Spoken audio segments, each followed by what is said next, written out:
Hello all, I'm Sai and in today's video, I'm bringing to you my TBR for the third quarter of 2024. Just saying this itself makes me feel insane because we are already almost halfway into the year and we just have 6 more months of 2024 left.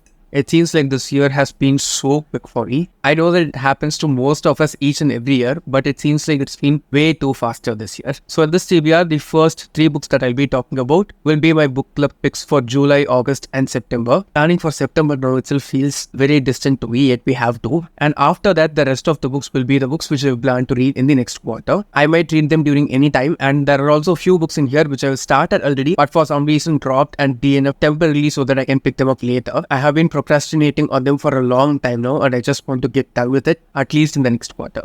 So without any further ado, let's get into the books right away. The first book is the book club pick for July, and I've seen that I've not even chosen one non-fiction book in the first half of the year for the book club.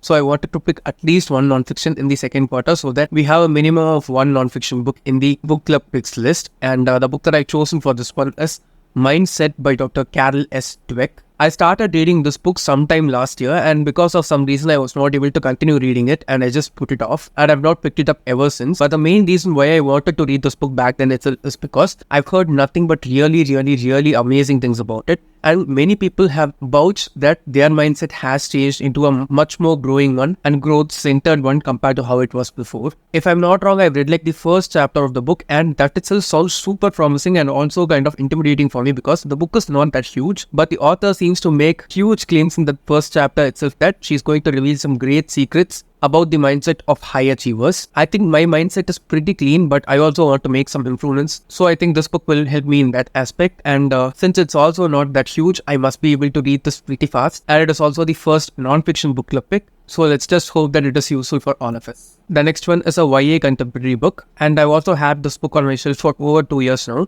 I've heard really amazing things about this again, and while buying this book itself, I thought that I'll start reading it really soon, but for some reason it has been just sitting on my shelf. My main goal for the next quarter is to push myself as much as I can in order to do some things which I've been hesitant to do, and that includes reading some books too. So this book is The Serpent King by Zentner. This author is really popular for almost all of his YA contemporary books, and I've not even read one of them. From the people who talk about his books, this is one book which keeps up popping on in everyone's list. I don't think I'll be able to explain the plot to you guys without reading the book, so I'm just going to read the synopsis from the back cover. Dill has had to wrestle with vipers his whole life.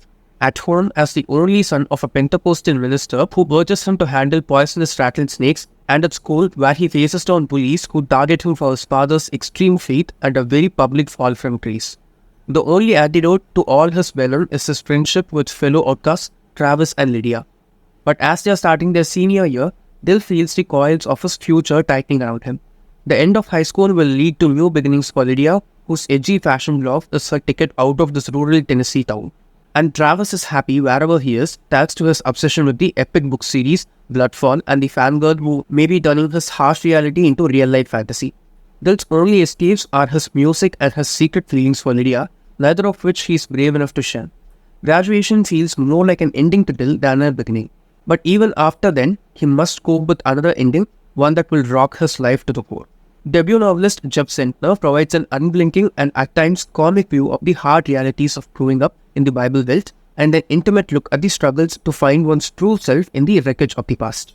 That sounds more like an intense book rather than a fun or comic one, and I didn't know that this is the debut of the author, so it just has bumped up my expectations a bit more. Let's hope it is as good as it sounds. The next one is a literary fiction book, which is also one of the books that was shortlisted for the Booker Prize in 2018. That's the reason why I bought it actually, and it is also again a very short book. I started reading this one also 2 years back, but for some reason it was not gelling with me that much, so I just put it aside and waited for the time to pick it up, and it has not been the time for these 2 years, so I just want to get to this too as soon as I can. And the book is Everything Under by Daisy Johnson. I remember I heard about this book for the first time in a Bookstagram post like 4 to 5 years back, where the book was actually shortlisted for the Booker Prize in 2018, right? So it's been nearly 6 years, which is very long. You can see that it's a very short book, right? Now, if I'm not wrong, the main character in this book has this job of just looking at words on paper and figuring out their meanings, like a person who works on making dictionaries. and she's also having kind of a rough relationship with her mother, who's old and also ill. So her life is basically very solitary and alone, and she's trying to cope with all the things that are going on in her life. This book's cover itself seems very confusing, if you ask me, because I'm not able to make a head or tail out of anything from this cover. I think in this one also I read like 1 or 2 chapters, but I don't remember any of it. So yeah, this will be the book club pick for September. Next, we have 2 series, both of which I have started, okay? One of these is a series which I started 2 years back. I think I read the first 2 books in the series, one after the other, and after that I just DNF'd the series temporarily back then because it was too much for me to handle, even though it's a very short series. And the series which I'm talking about is The Hitchhiker's Guide to the Galaxy by Douglas Adams. This is actually the bind-up of the first 4 books inside the series, and I don't have the 5th book alone with me, but I can listen to it on audio on Storytel. Now, I have read the first 2 books inside this one, and I also started reading the 3rd book. There must be a bookmark in here somewhere because I clearly remember I started reading the 3rd book. I tried reading it twice, and both the times I was not able to get past like 25% of the book because this is a very nonsensical, stupid, yet super brilliant and intellectual series into which you should go with no expectations at all, because anything can happen at any time to anyone. Literally anything can happen. Okay, that's the basic point of the series, and it is very funny. Okay, that's one thing which you'll enjoy if you enjoy this brand of comedy specifically. Basically, for me, I was not able to wrap my head around what all was happening in the 3rd book inside the series, so I did not continue on with the series too. But now I think I'm in a better mental space, so I can go forward and read the series from the 3rd book. But I'll not be rereading the first 2 books because I remember them pretty well. I'll just look up some summaries online and then jump on to the 3rd book. So this is one series which I'm planning to finish reading this year because all the books inside the series are quite short. The next one is basically the most popular booktube series, and this Throne of Glass by J Maas. I read the first 2 books in May and totally fell in love with the series, and I'm reading the novella collection right now, which is the Assassin's Blade.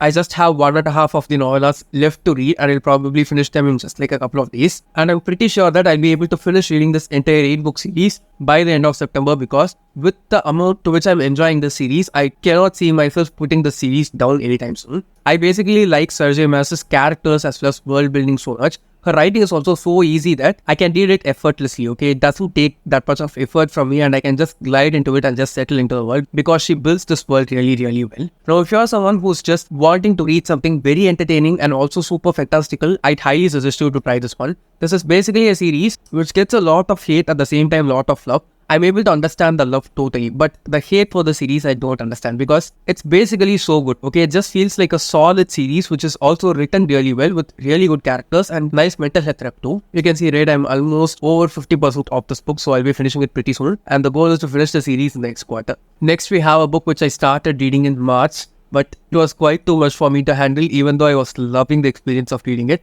I had some other commitments which I had to attend, and I knew that if I read this parallelly along with all those things, it will not be just for this book because it is so good. Okay, it's way too good to be mixed up with any other experience, and the book is Babel by R.F. Kuang. This is basically historical fantasy that happens in the Oxford University in England in the late 1800s and early 1900s, I think. And we basically follow our main character. I think his name is Robin, and he's taken from China because all of his family members have died because of a disease, and he's taken to Oxford and made to study that along with so many other people brought from different, curating a collection of knowledge about different languages inside the Oxford University. It also had a lot of magical elements going on, and it is quite a heavy book to read, okay? R.F. was so brilliant that sometimes it's a bit too much for us to handle her smartness. She makes it easier for us laymen to read what she is talking about. Still, it feels like a bit too much to read at times. That's the reason why I was not able to continue on reading with this book with all the other things that were going on in my life back then. And now I want to start the book all over again and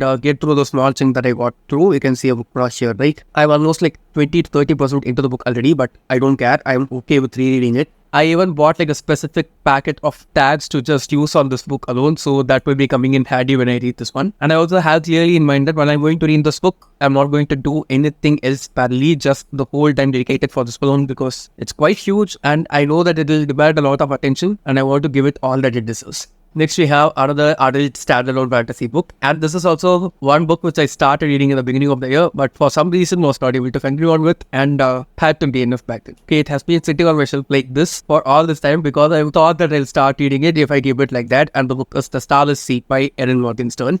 I read The Night Circus by Erin Morgenstern in 2021 and I did not like that. Okay, I had really different expectations on it. I liked the writing, I liked the atmosphere it built, but apart from that, there was nothing from that story which I could take over.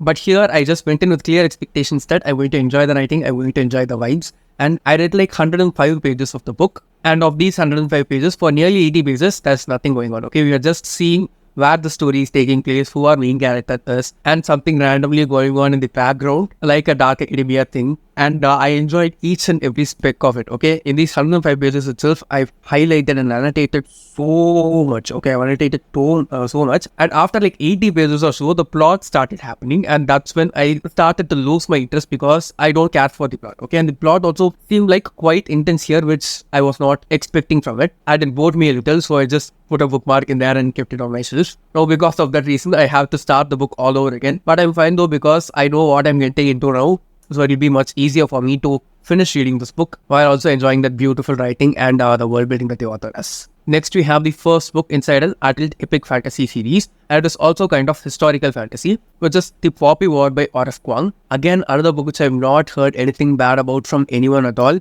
And my personal goal is to finish reading all of R.F. Kuang's books by the end of this year so that when her next book comes out next year in August, I would have read everything else that has been written by her so far. So basically, I want to finish Babel as well as this series. I don't have the second book alone from the series, but I will purchase it pretty soon. And my goal is to finish reading the series by the end of the year. Let's wait and see. But in the next quarter, I want to just read this one. Okay, I don't want to pressure myself into reading more from the series and not end up starting it even. So I just want to finish this one alone, nothing else. It basically has the Chino-Japanese war as the backdrop and builds a fantasy story that is also military fantasy in a way from that backdrop.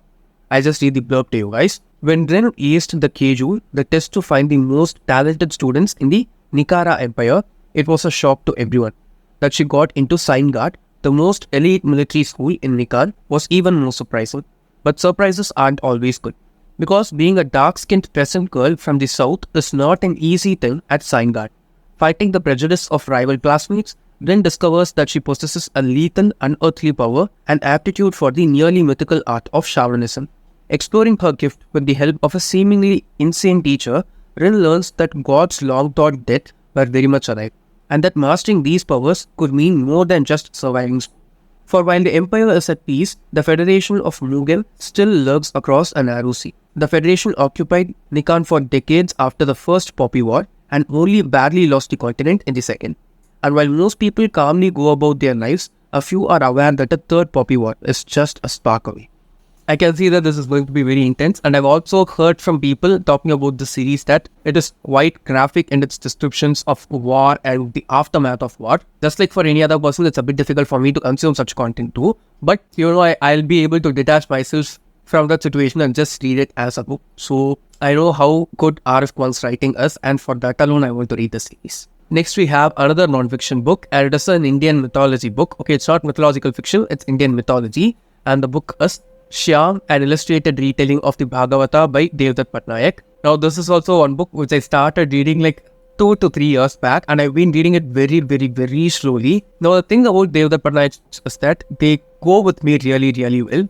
He talks about most of the Hindu mythology stories that I know, but from a very different point of view. And he also makes a collective effort to bring the same story narrated in different ways in different parts of the country and making one version of the story which goes with all of those things together. And the best thing about this book or this series as a whole is that all the illustrations inside the books are also done by the author himself. Yeah, I know that this is going to be great, so I want to finish reading this in the next quarter at least, because it's high time that I read the other books in the series by the author though, because I just love his writing so much. Let's just hope I finish reading this in the next quarter.